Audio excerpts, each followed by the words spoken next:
Mes chers nouveaux abonnés, mes chers abonnés, mesdames, messieurs, peuple congolais, chers membres de la diaspora, individuellement et collectivement, du nord au sud, de l'est à l'ouest et au centre, tant au niveau citoyen qu'intellectuel, politique, militaire, religieux et ou spirituel, je vous informe qu'être citoyen, c'est d'être informé. Et pourquoi? Parce que l'ignorance est la pire des souffrances. Le savoir et la connaissance vous libèrent.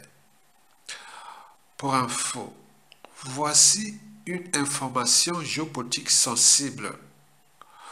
Au regard du contexte politico-humanitaire trouble et catastrophique en République démocratique du Congo et notamment dans l'est de ce pays, notre grand voisin Bantou, qui depuis 25 ans déjà vit l'enfer sur terre à cause d'un côté de nous-mêmes Congolais, Africains, et de l'autre côté à cause de la domination occidentale d'Afrique par le chaos, afin d'exploiter à bas coût les richesses gigantesques dont dispose le continent.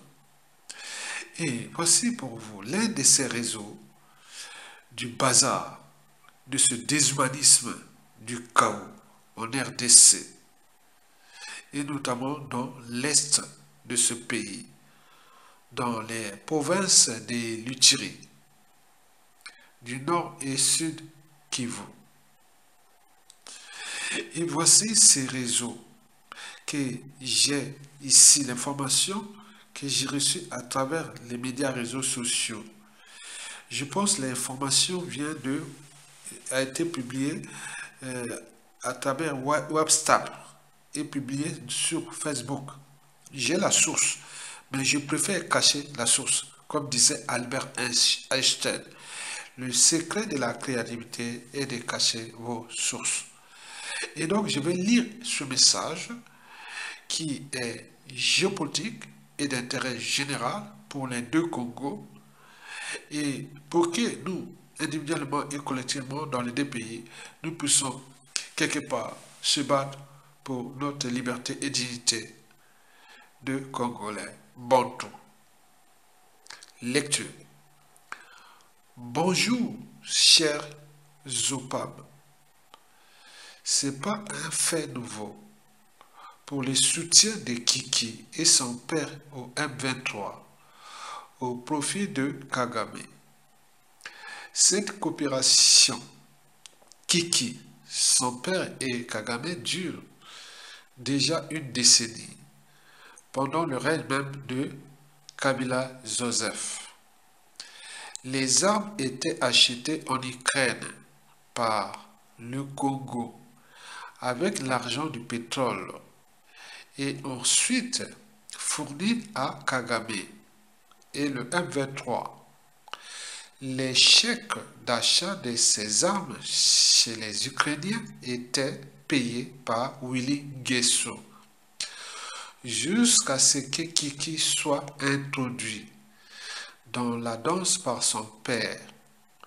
Mais au départ, c'était Willy Guesso qui était chargé de cette mission. Je connais bien ce dossier et la DGSE en France connaît bien ce dossier, car l'avion qui venait chercher les armes en Ukraine est le Ilyushin C-76 du président Sassou et l'aéroport d'atterrissage et de décollage en Ukraine de cet avion est connu et les noms des pilotes congolais et du responsable de la mission sont aussi connus. Alors, mais ce qui précède, quelle signification donner à ces dossiers géopolitiques d'intérêt général? Ces dossiers géopolitiques sensibles d'intérêt général pour les deux Congos face au Tutsi rwandais, une tribu vassale rwandais qui travaille pour l'ordre occidental en Afrique. Donc, j'en ai sélectionné pour vous 4 significations suite à la lecture de ces dossiers. La première signification sur 4, c'est les réseaux. Vous voyez que le futur, c'est justement le passé et le présent qu'on ignore. Ce qui se passe là, ce que Sassou fait là, il fait du mobutisme. Souvenez-vous, pendant la guerre froide, pendant la guerre en Angola, entre les MPLA et l'UNITA, ce fut pareil. Les armes qui arrivaient à l'UNITA contre le MPLA en Angola passaient par les réseaux de Mobutu. C'est pour cela qu'il était protégé par les Américains et autres. Ça passait soit à Golité ou dans la base de Kamina, quelque part là-bas, à Kamina ou à Kananga, autre là-bas.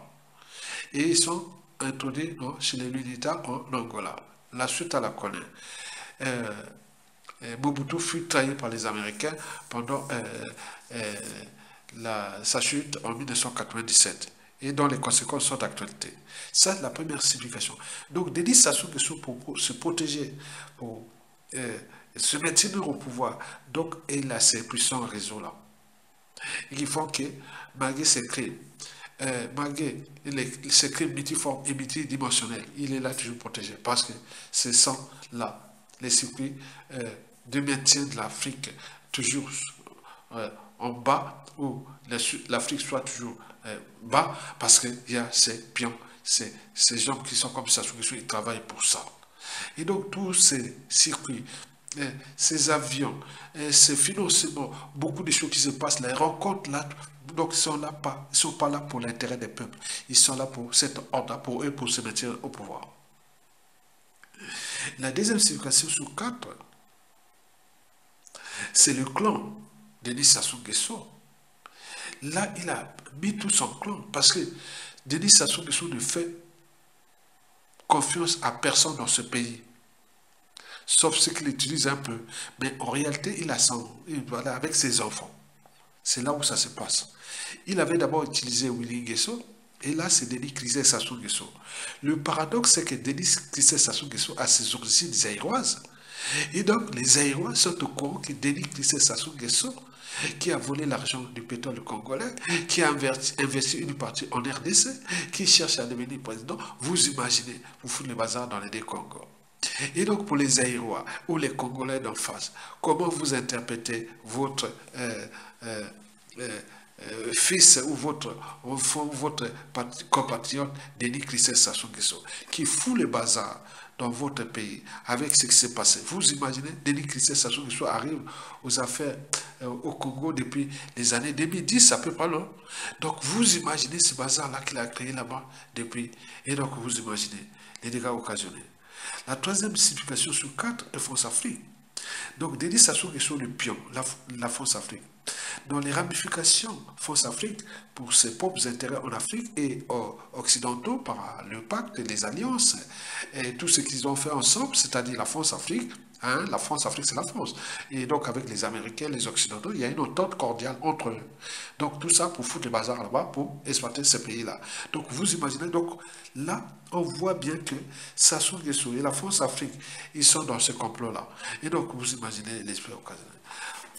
On fait la quatrième et la dernière signification. C'est surtout ce que je définis comme les nouveaux circuits. Parce qu'au départ, c'était l'Ukraine. L'Ukraine, vous imaginez, jusqu'en 2000,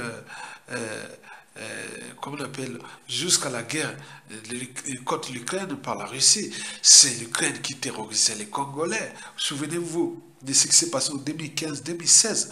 Les terroristes d'État dans le pôle, ce sont les pilotes ukrainiens qui bombardaient le pôle. Et vous voyez, donc, et certains Congolais disent que bon ben, c'est la loi du karma, que l'Ukraine paye aujourd'hui. L'Ukraine faisait peur aux Congolais parce que la plupart des mercenaires ukrainiens de Sassou Nguesso étaient des Ukrainiens. Mais non, on ne sait pas s'ils sont encore du côté de Tchamicho ou ils travaillent encore pour lui. Ça faisait peur avec les mercenaires ukrainiens, avec Sassou Nguesso. Et là, depuis, on ne parle plus. Et on paraît donc qu'on a trouvé un autre circuit qui est du côté de Adjabadjan, chez Bakou là-bas, où il va acheter encore les armes pour fournir le système et pour le contrôle de l'occidental d'Afrique, etc. Alors, quelles leçons tirer à tout ce qui précède? ou à ces dossiers sensibles. J'ai deux leçons à tirer. La première, elle est politique. Donc vous voyez comment Sassou Nguesso au niveau politique, et là, c'était vraiment un mercenaire qui est là, qui fout les bazars, non seulement dans notre pays, mais également dans toute la sous-région. Mais pourquoi nous, Congolais, des dérives du Congo, on ne prend pas notre responsabilité si nous sommes et dégager ces mauvais-là, trop mauvais pour être utiles aux intérêts des deux peuples. Enfin, la deuxième leçon à tirer, et la dernière, elle est géopolitique. Donc vous comprenez comment fonctionne ce monde-là. Dès que vous comprenez comment fonctionne ce monde-là, vous pouvez avoir une part de philosophie, de stratégie et autres pour voir que si les gens là durent au pouvoir, c'est que c'est quelque chose qui ne va pas. Au regard du bilan déjà politique, économique, social, etc. de Sassou Nguesso, mais pourquoi celui-ci est toujours soutenu par les Occidentaux, par la France-Afrique, par rapport au point, c'est à cause de ce qui fait là, le sale boulot là, contre l'Afrique. Voilà ce qu'on appelle un mercenaire. Sassou est un mercenaire. Donc c'est à nous, peuple congolais, de prendre notre responsabilité, de dire stop, ça suffit, c'est fini. On prend le risque de le virer. Et parce que nous sommes le peuple, nous sommes le souverain. Parce que la problématique est existentielle. Comment un seul individu peut-il venir foutre le bazar à tout le monde et attendre tranquillement sa mort et partir nous laisser la merde au lieu de le capturer et pour qu'il puisse payer au moins la rançon de la gloire, c'est-à-dire l'humiliation, et à défaut de ces crimes multiformes et multidimensionnels. Tant qu'à faire, likez, partagez et soutenez la résistance. Donc, un merci du réseau qui a publié cette information. Je vous remercie.